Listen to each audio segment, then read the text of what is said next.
Hey, everybody. Welcome to the second episode in our six-part series called Pull Up a Chair that is designed to hold space for conversations about broader themes and topics related to food and people.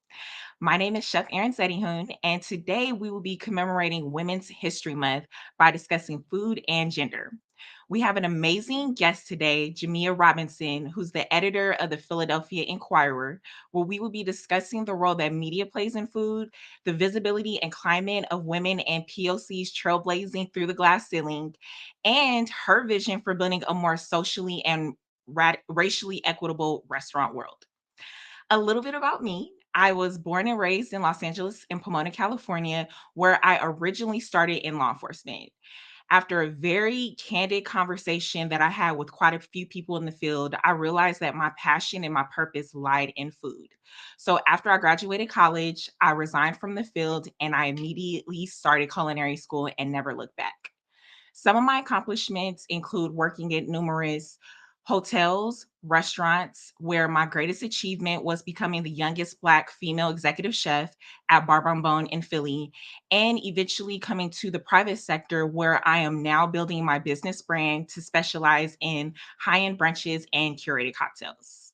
And without further ado, I wanted to introduce our amazing and accomplished guest, Jamia Robinson. She is the editor of the Philadelphia Inquirer. I'm sorry, she's the editor of the Philadelphia Inquirer, chairperson of the James Beard Foundation Journalism Committee, which is the absolute highest honor in food media. And she's also the North American Academy Chair of the world's 50 best restaurants. Jamia, thank you so much for being here. Hi, Erin. Thank you so much for that wonderful introduction. I'm so glad to be here. Thank you to everybody who's Absolutely. joining. It's going to be wonderful to talk about women and food media. Thank you so much.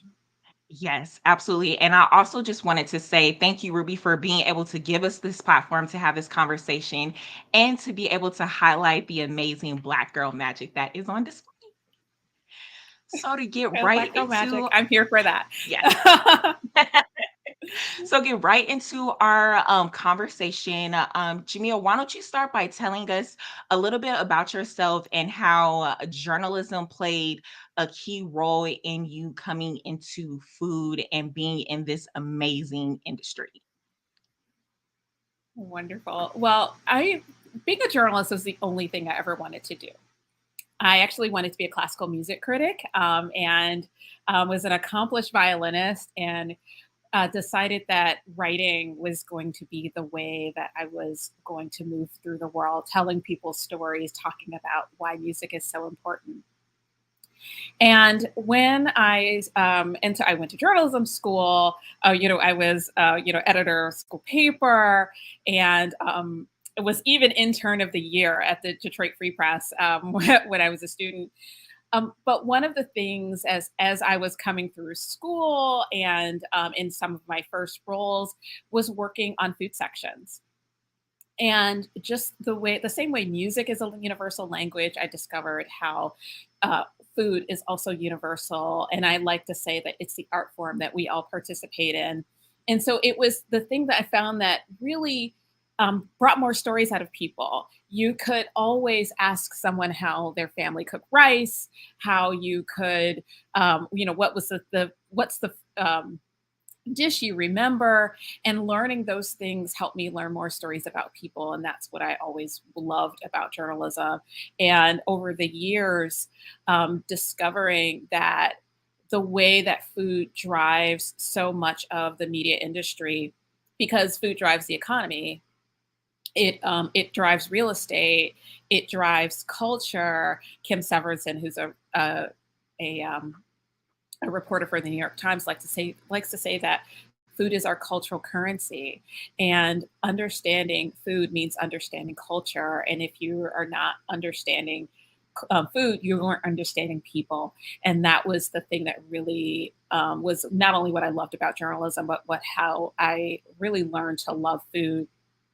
Learning to understand recipes, how to translate them, how to translate head notes, how to write head notes, and the rigor of journalism is all about accuracy and measurements or and things like that are things that I get really excited about.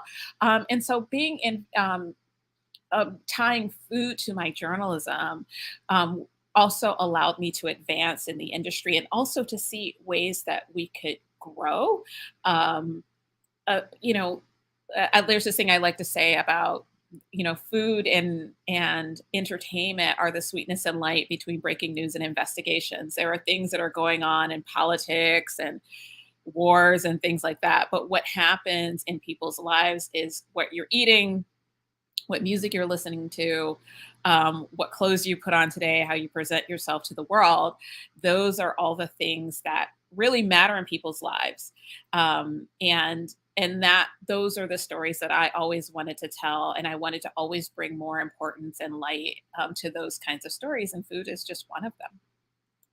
Absolutely. And do you feel that media has played a role in how we visualize our food, or even how what kind of experiences we have through social media, especially where TikTok has become really popular? You have Facebook, you have Instagram, and it really seems to have changed the perception on what we see as being good or being in, or the greatest chef that's out right now.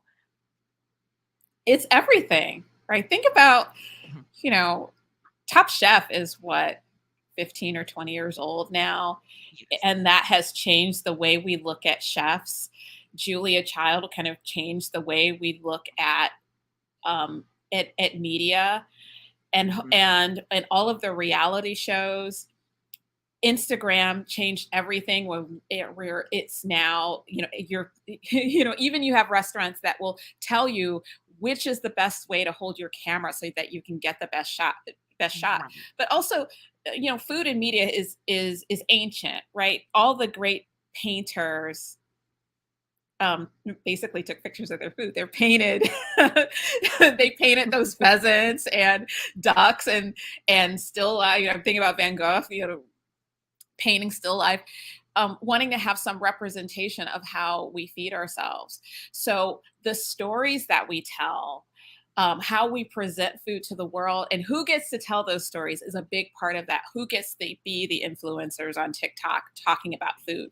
How do we maintain our culture and our stories? In the last 5 years, there had been this huge erasure of culture from recipes.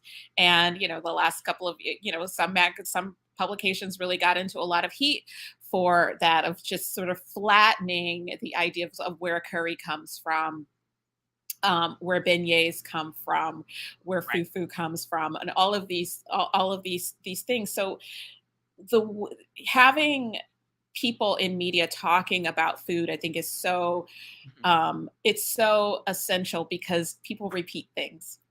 And if you Absolutely. start to say food is our cultural currency, people will start to repeat that and understand that you have to use the cultural currency of stories about culture, stories about identity, stories about women and gender. All of those ideas of identity are Mhm. coursing through our food. And that Absolutely. means it's coursing through media as well. And so which leads to needing strong representation of people of all backgrounds, so that we are not erasing those stories. I mean, recipes are a kind of storytelling, they're oral history in a lot of ways. And You're absolutely right. if we aren't like preserving that, that's something that Tony Tipton Martin, who's the editor Mhm. of Cook's Country, uh, and the edit and the right and the author of Jubilee, the cookbook Jubilee. That's another thing that she talks about, is maintaining that cultural history and not erasing our identity from our own food stories. And so we really need media to help drive that. Absolutely. I can remember in culinary school where I didn't hear about too many women chefs. Julia Childs was really the only one that I heard about. And so to see the shift of it just being one chef that is really well known to being able to have an ample amount of examples, especially in women, just because we, are in a way are discriminated against in the culinary industry. According to the US labor, there 20% of the graduates who are women go into the restaurants, and then 7% are in leadership roles. So you see that there is Right. that disconnect there.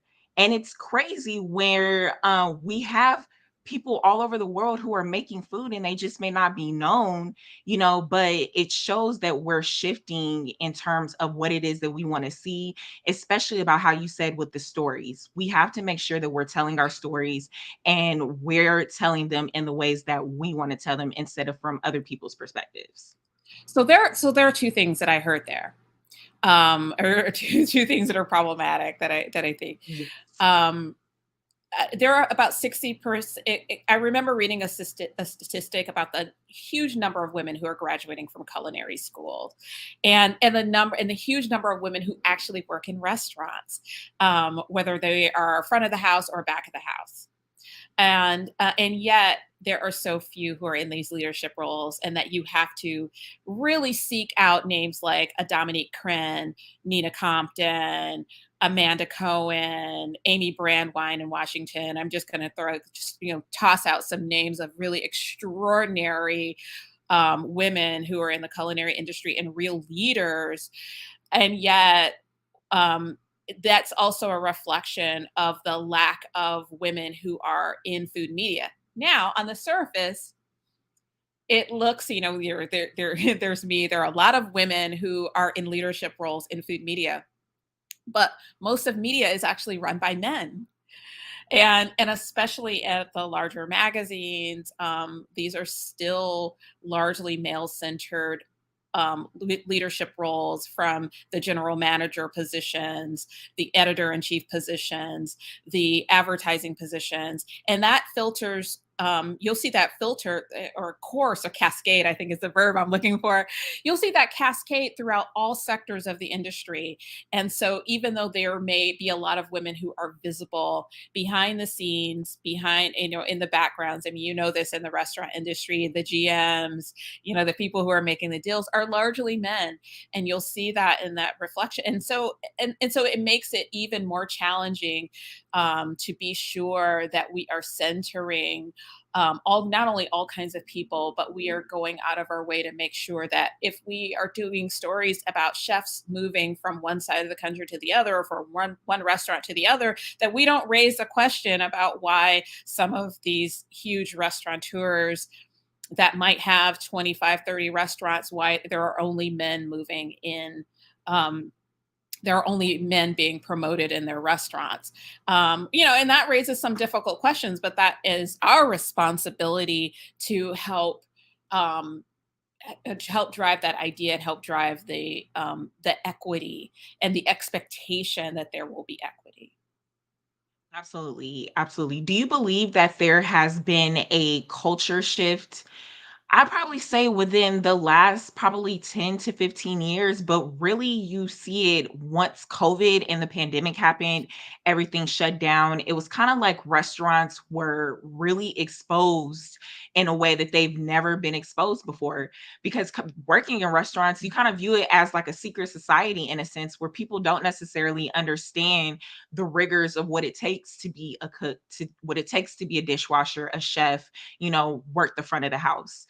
And now that we had a year and a half, almost 2 years to reset and breathe and figure out a different foundation for how this company, this restaurant group is going to work, you're starting to see those conversations are being had. Why do I not see anybody who looks like me? At least another woman where I can get some understanding, I can even have a mentor and whatnot. And that for I feel like that was for a lot of us what we really longed for just coming up in the ranks. And now you have groups that are really stepping out, women like Tony Tipton who are stepping out and really saying this needs to change. Like, we need to have more Mhm. women. We need to be more centered. Yes, it is male dominated, but at the same time, we have a whole lot of things that we bring to the table. And now we're getting our just due. Well, it started with me too, right? Mhm. So much of our industries are cloaked um, in anonymity and cloaked in secrecy. And that's part of the issue. And there are a lot of open secrets, right? A lot of the Me Too movement, these aren't things that people weren't aware of. It's just that we didn't talk about them, or you sort of brushed it off as Absolutely. that if you're a woman and somebody, brushed up against you in the walk-in, you either popped him, or, you said something, or you just took it. And there was a moment in 2017, 2018 where people said, no mas, we're not doing that anymore.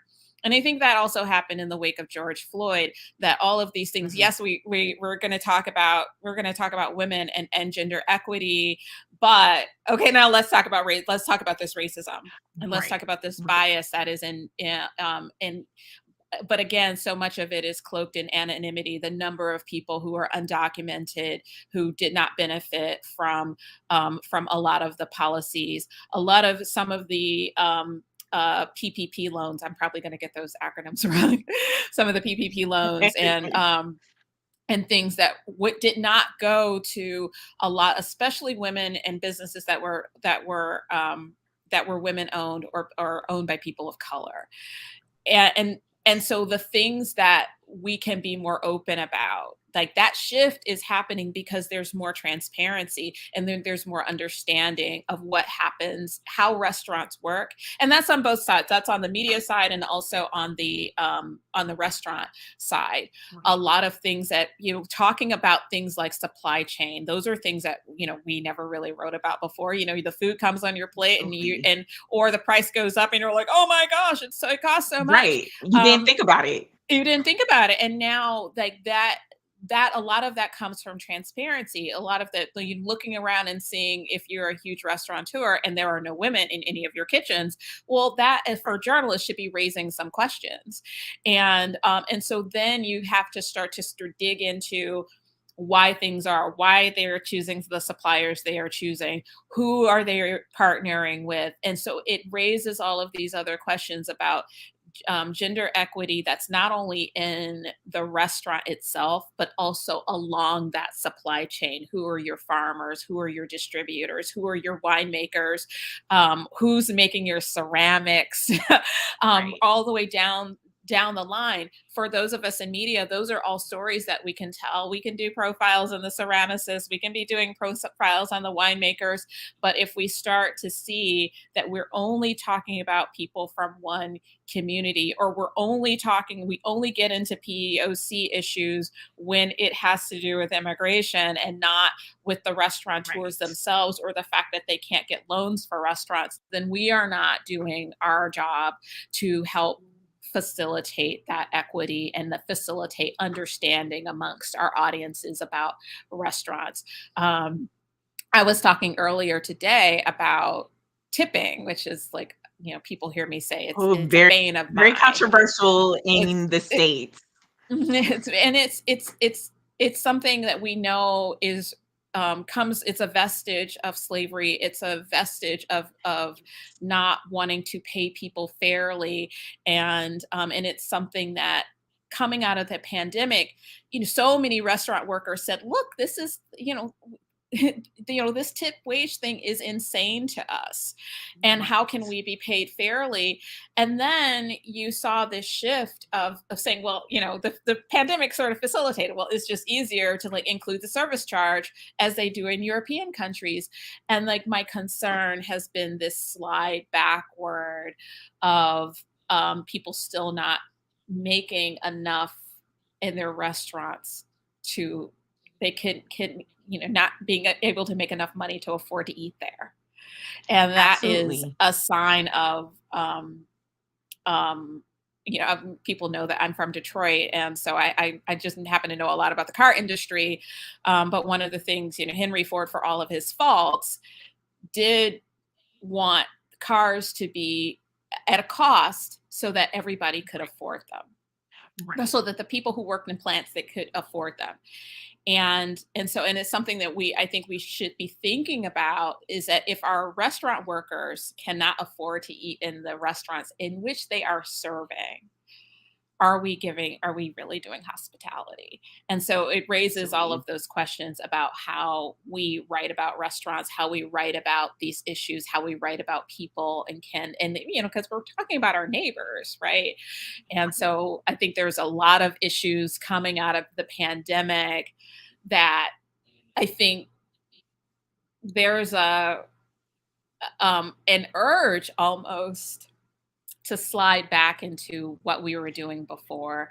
And I think it's Yes. imperative that we remember that there were a lot of problems with the system that was before, and even a lot of problems with the way we wrote about restaurants. And so I think that we have an opportunity to really push the industry in a direction that is much more equitable by writing about a lot of these issues.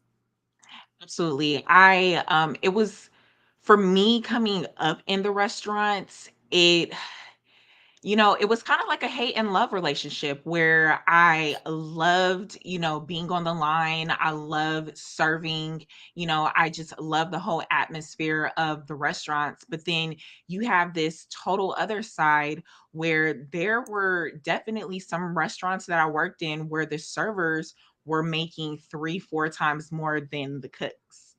And you saw that happening in a lot of restaurants where in front of the house was always making more. The cooks could barely make enough even to eat, just as a regular customer. And then it got flipped, during the pandemic, where yes, you still had people on the line, but then the surfers were barely making any money. And you see cities like New York, Chicago, and even LA that have the additional tipping for not only the front of the house and the back of the house. Do you think because of where we started in terms of the historical context of tipping and now where we're trying to go to, that that's a fair thing, to be able to have those a part of the receipts, or being able to have a different kind of pool in how we pay our workers, because it's one of those Mhm. things that, like you said, it was very there was a lot of anonymity going on with the restaurants, and now people are starting to Mhm. understand that there's a whole lot more things behind the scenes that are now coming to the surface. Right. I'm not a restaurateur. Mhm. And my history of working with restaurants is very small. But here's what I do know as somebody who travels a lot, is that in other parts of the world, being in hospitality is a profession, and it is Yes. regarded as, for the grace and joy and importance that it is in people, and that is how it is regarded, and not as something you pass through when you're going to go and do something else, but as a career path. And I think that there are a lot of conversations about ways that restaurants can really build career paths for its chefs, as well as people who are at in the front of the house, and that being paid fairly requires more understanding from the public, and that requires some real tough conversations, that sometimes we should be paying more for food, and sometimes people feel some kind of way about restaurants that might have a tasting menu that's 150, $200, $300, whatever it is. But it also raises a question about, well, you might maybe it should cost more, and that we don't have a good relationship with how much food actually costs, and then this expectation that everything is supposed to be um you know $5, when the cost of that food farming has tremendous long-term impact. So I think as consumers, we have to be more honest about what we should be paying. We started to see that a little bit during the pandemic. Remember, at the top of the pandemic, people were like, "Oh my gosh, I've got all these dishes to wash," and it's like, well, yeah, So think about the people who work in a restaurant who have to come and clean up after you. And maybe you should think about how valuable that role is. And so I think we have to be much more cognizant. And and I saw a statistic the other day that tipping has gone back to pre-pandemic levels. And remember, people were like, tip more, tip more, tip more. And now they're like, oh my gosh, I don't want to pay anymore. And that and I had hoped that we would start to think have a little bit more clarity about the fact that people don't earn enough, and not like how much that we should be tipping, or how what but more about how people in general, in most parts of the restaurant industry, or in groceries and farming and whatnot, actually just don't earn enough. That housing and healthcare cost so much money that even if you did raise the cost of tipping, or you included service charges, does that help? um and then the also the idea of regarding people who work in the industry as professionals, I think, is hugely vital. And for their expertise. I mean, I went to a restaurant in Belgium, with a sommelier with this just encyclopedic knowledge. His name is Tresor Vets, and the restaurant is the Jane. If you're ever in Antwerp, go go see go see Tresor. But his knowledge and expertise was just extraordinary. And so, but he's kind of a becoming a star for his knowledge and understanding of wine. And then when you think about that, and think about your local restaurant that has a really, really smart person who is handling the wine program, and being able to bring that same energy that the best restaurants have, to your local dining experience, and then rewarding those people appropriately financially. It's That very was philosophical as perfectly somebody who's not very, a who's not a restaurateur. I got a but lot to say. that was perfectly said, honestly. That, being seen for so long, I thought I could only be considered as a cook, because, coming up in the classical French technique, you are told by your heads that, it's going to take 10, 15, 20 years to be called a chef. There was always yes chef, no chef, right away chef, but you couldn't really see the path of you getting to the level of being a professional, even if you had put the tears in, the 15 plus hours, 6 days a week, not having any type of family time or time to yourself, and then to see that shift and be labeled as a professional in your own right, it gives the word so much more meaning, because, for the most part, most of us are food is our heart and soul. It's a part of us. And to be seen in that light, to be recognized by other people that, yes, this is the food industry, but there's so many other levels to what makes this industry so successful, and to be labeled as a professional, and and anything above that, for a lot of us, it makes us feel good and that we're doing our part. Well, I like to say that journalists and chefs have similar afflictions. You know, long hours, difficult family and relationships, up all night, workaholics. We're very, very similar. And there's also this was also the sort of militaristic pathway that you had to work yourself from the bottom. You had to go cover cops and murders. And that's why a lot of us have a lot of trauma, bombings and shootings and things like that, before you get to go do something fun. Right. And I was very fortunate to have worked at a paper, my first paper, and also in college and in high school, even working at a professional level, because I was in the first class of apprentices. I'm going to shout out the Detroit Free Press here. The first class of apprentices, which is a program that took high school students and gave them internships and put them out in the universe the same way they did their professionals. And graduates of that program include Jamel Hill was in the program. I was in the inaugural class. Now Ooh. there are, we are editors. John Elijon, who's the foreign editor of the New York Times. There's a lot of us who have come through that program, but we saw the path. Like, oh, this is how you get to be the food editor. This is how you get to be an AME of arts and culture. This is how you see that. And so the idea that you had to wait your turn, pay your dues, was thrown out of the window by this wonderful woman, whose name is Louise Reed Ritchie, who's now a professor at Florida AMU University.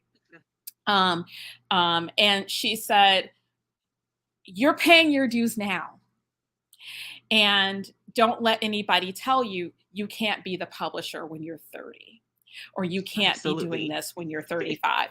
And so Yes. she created a pathway for us so that we could see these different things. And so I've watched a lot of people sort of toil. I'm like, why are you still doing that job? Oh, I'm paying my dues.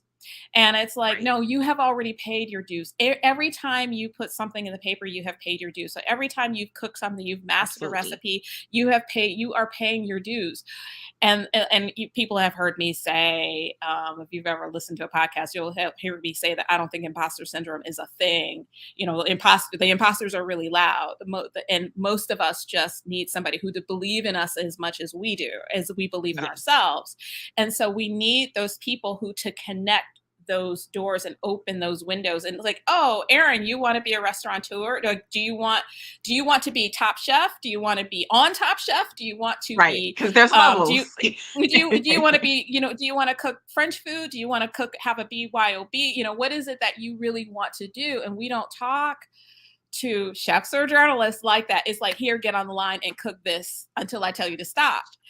And so Exactly. that has over the great thing about social media is that it has broken down those barriers, and it has allowed people to leap over those bridges from a personality standpoint and a financial standpoint as well.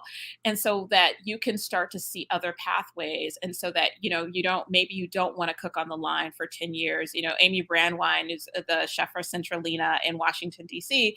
has, one of the reasons she opened a second restaurant is because she wanted to have a place where women could work in the daytime. And Yes. so thinking about what it is that we want to see in the world. I mean, I'm a very outcomes focused person. Like, what is your ultimate outcome? What is the thing you really, really want to do? And Right. I've heard people say, oh, I want to be a food writer. I want to be, I want to job something like yours. And it's like, well, what is it that you want to do with that? Because then I can help you build the action steps.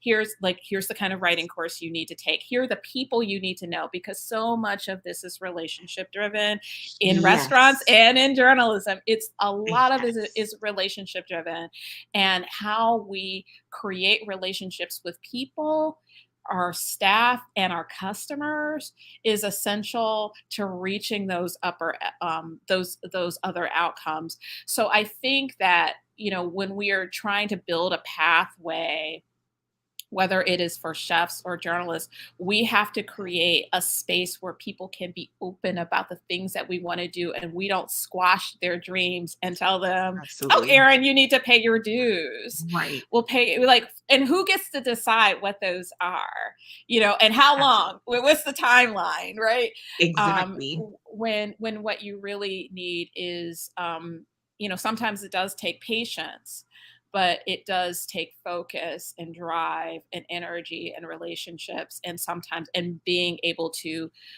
be in the social spaces, so that you can achieve those things. I've wanted to write books for years, but it really wasn't until I just happened to be in a room with a book agent, um, who said, "Oh, that sounds like a good book idea," but I needed somebody to bridge that for me. And I think we have to be the people, women, this is really important for women, especially because we are in those rooms. And so if you have an opportunity to open a door and to connect people, nothing's going to happen to you. You don't lose anything by connecting other people.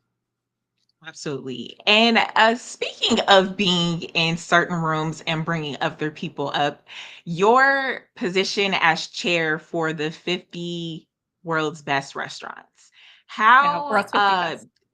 50 best, how does that feel not only to have that accomplishment, but tell me a little bit of how you're changing the status quo, because we all know that for most of these industries it's nothing but men, and women are finally starting to trickle in and really speak their voice and make these changes. So within your position, can you tell me a little bit about what a chair does and what your vision is by being a part of this amazing group?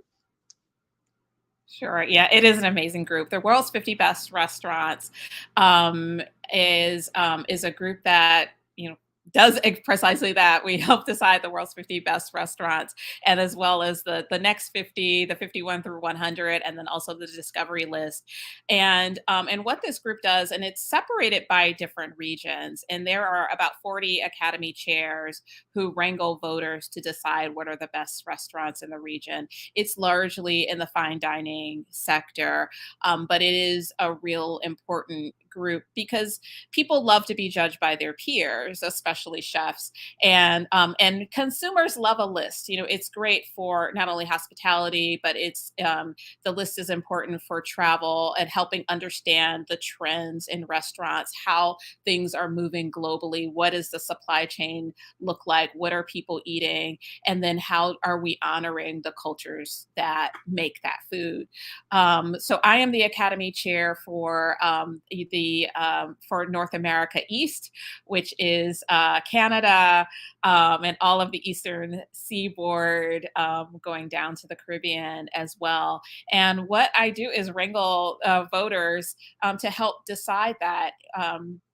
And and actually, the Asia's best restaurants list was just announced yesterday. So you can go to worlds50best.com and see that list of the chairman is considered the best restaurant from our voters, the best restaurant in Asia. There are a lot of new entries, and one of the things that when I took on this role. Was to really think about, well, what does that even mean? What does the world's 50 best mean? Who gets to decide? Like, this is what I always telling people, well, who gets to decide? And what does that room look like? And who are the voters? And what's the criteria? What does best mean in terms of what? Are you talking about hospitality? Are you talking about service? Are you talking about, are you talking about like, how everybody makes the same butter poached lobster? Or are you talking about a restaurant that might be moving or changing how the restaurant world sees itself? And so I'm really thinking about those bigger issues. Is it a restaurant that takes you on an immersive journey and you understand more about a culture, country, chef, farming, agriculture, and how that plays out in its food, rather than, oh, I like this chef, and you can't tell me why. And so thinking about how do we define best? How do we define excellence? And then, are the people who are in the room the right people to decide what's best? And so that's one of the things that I really want to see. And I also want to see, right now there is not an Africa academy. And so, one of the things I've said, well, can you really be the best restaurant? Can you really be on the world's 50 best restaurants of the world if you are excluding a quarter of the planet? And so raising those questions, it's really, like, for me, it's really important to be part of institutions and being at the when you have a chance to be at the table and think about change, or I'm thinking about voters, I'm thinking about criteria, I'm thinking about are do these regions make sense, and how do they compare? How does a US hospitality experience compare against a South America? How I'm received in restaurants in Europe and in South America is a lot different than how I'm received in a lot of restaurants in the US. So my experience is going to help drive what we think about hospitality and raising more questions about how do we define those things. And so it's really I'm thrilled to be a part of it. This is my first year as Academy chair. Um, and it's hard wrangling voters and like because these are things that are kind of amorphous, right? People have like everybody at the Oscars thanks the Academy. I'd like to thank the Academy, but nobody really knows who's in the Academy. And like you don't really think about the Academy as a set of voters. They have to watch the films, and the Academy is a set of voters. And when people get upset about the Oscars, and then we're like, well, maybe you need to go and maybe you should stop complaining about the Oscars not being diverse, and then think and go look at the Academy. And that's how I think World's 50 Best is changing, is that over the last few years, they have really started to look at like who's in the Academy and who's missing from the Academy, which is, I think, an even bigger question. Who's not in the Academy, and how do we get a sense of equity? One of the things I like to say is that, okay, well, we like I have this talk that I give about building a longer table and what is the process for doing that. But sometimes you have to imagine a room with no table at all, and then wondering, well, who's in there and who's going to help you build that, and do you have the right set of people? And if everybody in the room that you bring into the room is a chef and nobody knows how to build a table, then you may not have the right room. And so I am thinking about our shift, how the Academy changes, and who's not only who's missing, but who's going to bring important value to thinking about um, the restaurants that we present to the world, because there is a huge benefit to being on this list. Restaurateurs will tell you that it's meaningful to have a James Beard Award. When you're looking at Twitter, like nothing tells you Twitter is not real life. Like people are like, I don't care if I ever win a James Beard Award. And I'm like, then I know that you do, because it does. It's the Of it's the creme. chefs. It's the creme de la creme, and it's okay to aspire to that. I don't think we should feel Yes. um, this idea of shaming people for wanting to be accomplished or having ambition, when wanting to be acknowledged by your peers for your craft is a really beautiful thing. And I Absolutely. want to be somebody who helps people honor that idea, rather than saying, oh, I don't care if I ever win one. I mean, Right. come on now. Right. it's 'Cause it's if you do, it's a whole new level of notoriety it and business and it it opportunity and everything it else. opportunity. It opens doors. And what I hope happens, I mean, one of the things that I in my role as the chair of the James Beard Journalism Committee, is thinking about ways that we can open doors, or that people can be part of it. I mean, I think when there's a lot of complaint, it's because people feel excluded, or they don't know. Like I think I can tell you this. I got a message from somebody who said to me, oh, I don't think the James Beard Awards are for us. These are one of these spaces that are not for us. And I'm talking about Black women. And I was like, why would you think that anything in America is for you? Not for you. I mean, my family goes back history in this country way longer than a lot of people.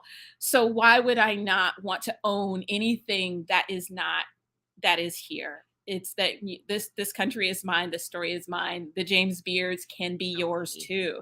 And then I Yes. talked to another person who was like, I've never been acknowledged, by the Beards. And I was like, well, when did you submit? And like they had never submitted for they had never like entered. I'm like, well, it's kind of like the lottery. You got to There's a play if you want to process. win. Right. And but what these things told me is that we have to be better. And I say we, I mean those who of us are associated in journalism. We have to be better at explaining one, the process. Again, we cloak too many things in anonymity or just the assumptions. We just assume that people know that you actually have to like nominate yourself. Like we don't like sit around and go, you know what? I think it's Eryne today. Right. No, it's like we have to actually look at entries and we have criteria that we judge it against, and like the more open we are about that, then people understand what the process is. And like we this year we had a record number of entrants, and I think it's because we have the Beer Foundation went through an audit, and transparency was just a thing that just kept coming up. You can, I mean, I'm a big believer that you can tell people everything and keep your NDA at the same time. Like you don't have to go and leak a whole bunch of stuff. You can tell people this is, this is who's on the committee. I don't have to tell people who the voters are, but I can tell you it's a panel of your peers. And that's, I think, what people want to know. And as they understand how the award, people just don't know how the awards are chosen. And I think the more visibility that we give into that, then people have a better understanding and actually more respect for the work that goes into. I mean, journalism is a hard program for the Yeah. beards. You might have to read 200 profiles, some of them over the like of the same chef. and and sometimes you have to think about like, how do you and then we have criteria so that you can define excellence, and then we have the opportunity to invite people. That's like the most exciting thing, like Hmm. inviting people into that world and seeing, there's a story I tell that I was one of those people who was like, I was a finalist for an award in maybe 2006 or 7. And I went to the awards and I was confused because I was like one of the only Black people in the room. And I was like, as much as we like to eat, I don't understand what is happening. And I had a lot to say, as I do right now. I Apologies love to it. everybody in the room. I have a lot to say. The introvert who talks too much. And I was struck by how few people of color there were in the room, and I didn't understand it. And I asked a whole bunch of questions. And then somebody said, well, Jamila, since you have so much to say, maybe you should be a judge. Okay, I will be a judge. And then in part of the judging, I was like, well, I don't understand. How do I rate this one against this one and this one? I mean, this doesn't make sense to me. And it's like, well, and if you had this kind of process, or maybe you should do this, and had like, all these suggestions of like how they could fix things. And they were like, well, maybe you need to be on the committee. And so I joined the committee. And And that's how you open sometimes doors. it not only opens doors because the people on the committee help choose the judges. And again, it's like Yes. who's on the panel. And if you're looking at a panel and it's all white women, and that doesn't alarm you, then you're doing it wrong. And we can set those guideposts and raise those expectations for all kinds of people. And that's been, I mean, and I tell people all the time, it has really been a joy of my life, going from being one of the only Black people in the room to in 2018, before I Let Go came on and people started running to the dance floor and nobody had to say, hey, come on, we're going to do the electric slide. Right. It was like this You're just autumn. It was coming. just, there were just enough Black people in the room to know that that's what you were supposed to do. And it was a real change. And when I was at World's 50 Best last year, somebody said to me, because she was like kind of talking to me like I wasn't supposed to be there, and and one of the chefs, was a really nice person, said, "Do you know Jamila? She's the Academy chair." And this person said, "Oh, they said they were going to change. I guess they are." And it was like Mm. that moment of realizing that change can happen. It can be real, and it can happen in that, and it can happen in a moment. And so I don't know if you're watching The Gilded Age, but somebody said something like, when history is changing, we don't really have a choice in it anymore. We have to move forward too.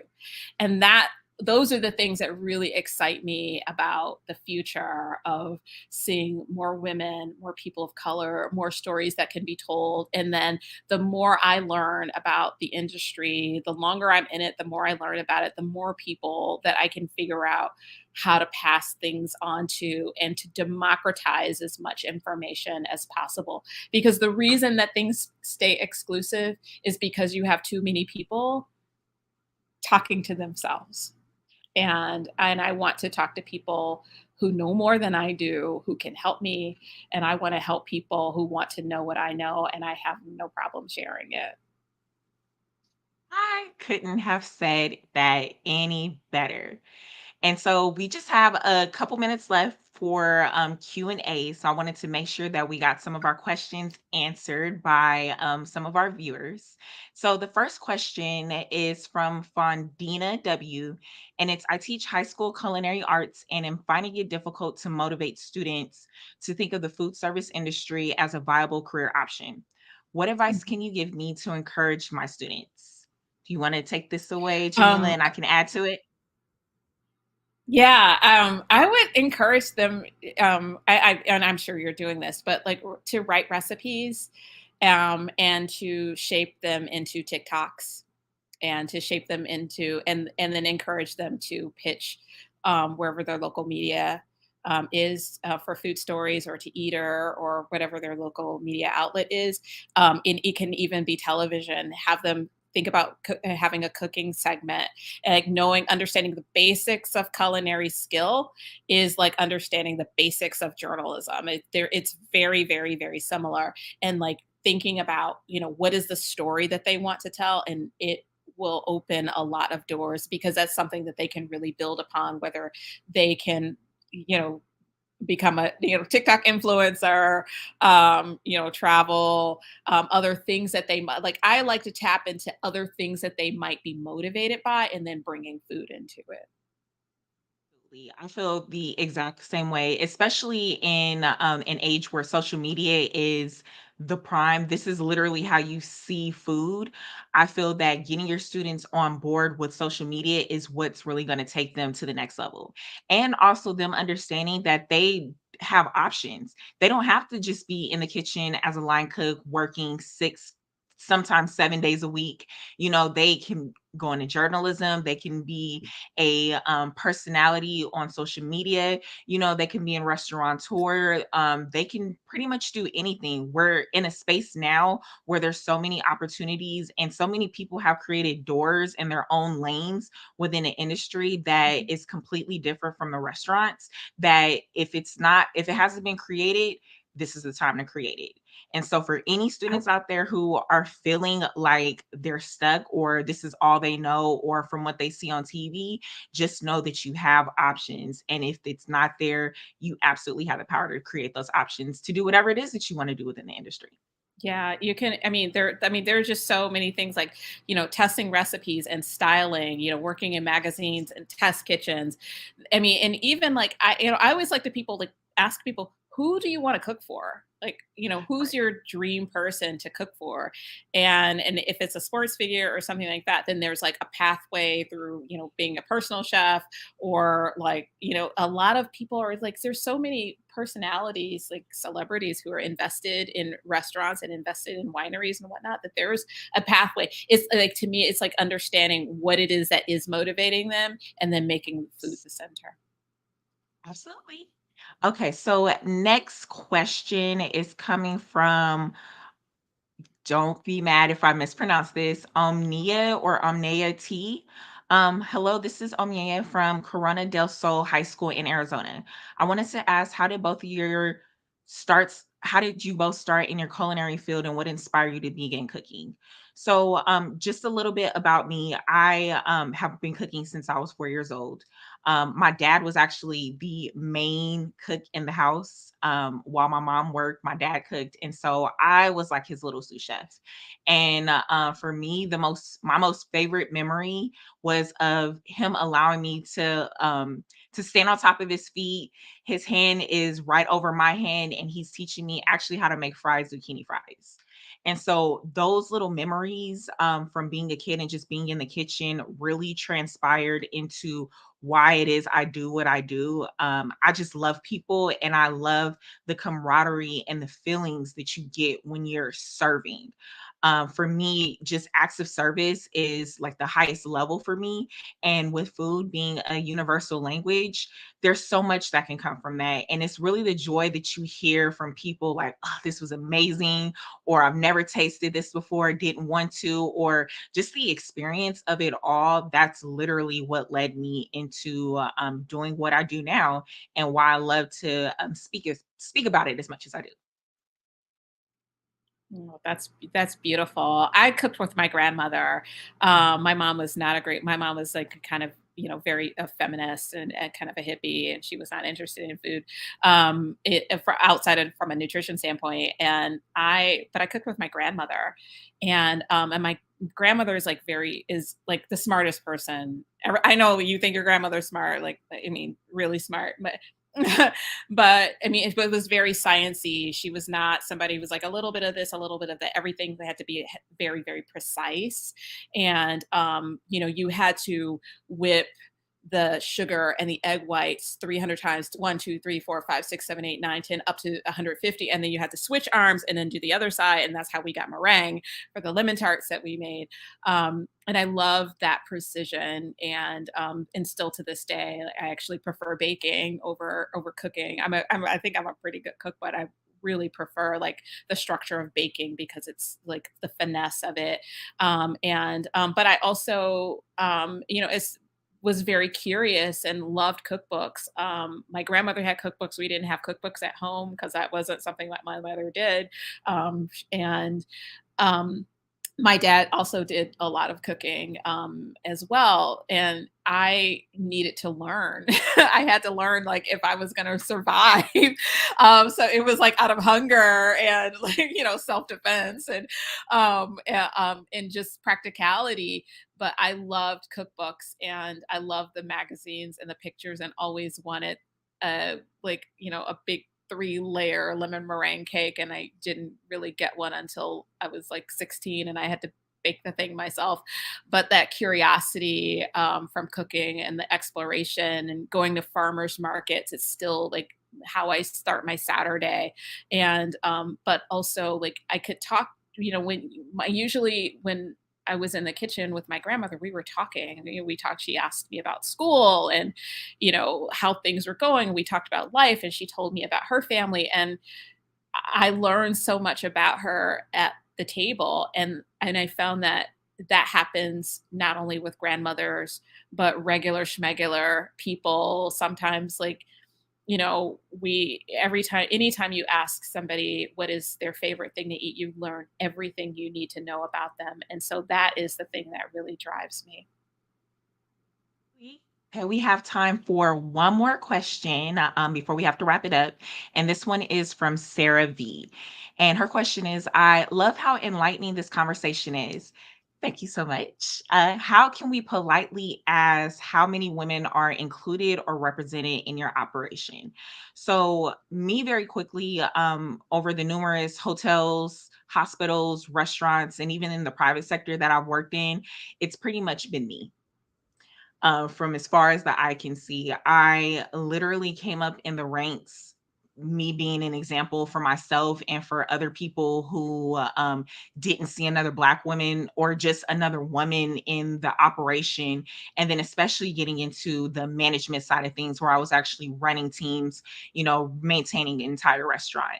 So, for pretty much all of my cooking career, it's really been just me, which is why I love being in these spaces and having these conversations, because now the world is on notice. The industry is on notice that more women, more women of color, minorities, they need to be seen, and they also need to be displayed and respected because we're killing them out there. So Mhm. My organization, the Philadelphia Inquirer, does really well. We're about 55% women, and we have quite a few Black women who are in leadership positions. Me being one of them. Writ large across the industry, I'm one of only maybe three Black food editors in the country. Tony Tipton Martin being one of them, who's at Cook's Country, and Don Davis, who's the editor in chief of Bon Appetit. And there's me. There are people who are in these top leadership roles who really make a lot of decisions and can hire people. There Yes. are a lot more, especially Black women now than there were 2 years ago, but not in but they are in writer positions, not in editor positions, and so we still have a long way to go. It's not always presented as a career option. And it's something that is something that has been a source of real frustration for me, especially amongst journalism organizations, because they don't think of dining or as food as relevant, or it's soft news, which is dumb. Is like, Right. I, and then there's this idea that and so that it's sort of feminizing the news, which is a very very strange idea. And so it's been a real challenge to get. I mean, the LA Times just killed its standalone food section, which is one of the best ones in the country. So it's a real challenge, and sometimes people will think about, oh, I want to be a celebrity reporter, like if they want to be in features, like, oh, I want to be a music writer, I want to be an entertainment writer, I want to cover concerts, but they don't think about, well, dining is just as important as music. And so that has been like from that's something that has to be addressed at the journalism school level. And it also has to be addressed at the culinary school level. Here's how you write about food, and here's how you learn AP style. And I saw a tweet today saying, like, how is it that people who are how do these food critics get to have this job without working in restaurants? And it's because we went to journalism school. And and so we need more people who are in culinary school to have that kind of training, because at this level, at the level of I don't really have time to teach somebody like Associated Press style, which is like the standard. But that's something that needs to happen at the culinary school level. And like, so there's a lot of opportunity, I think, to the viewer who was asking, how do you motivate your students? That's a really good motivator, is to think about what kind of publication would your students put out. Like Pass the Spatula at the culinary school in New York City, they put out like a really beautiful, well-sponsored magazine that, I think, Mhm. could probably challenge for some Beard Awards.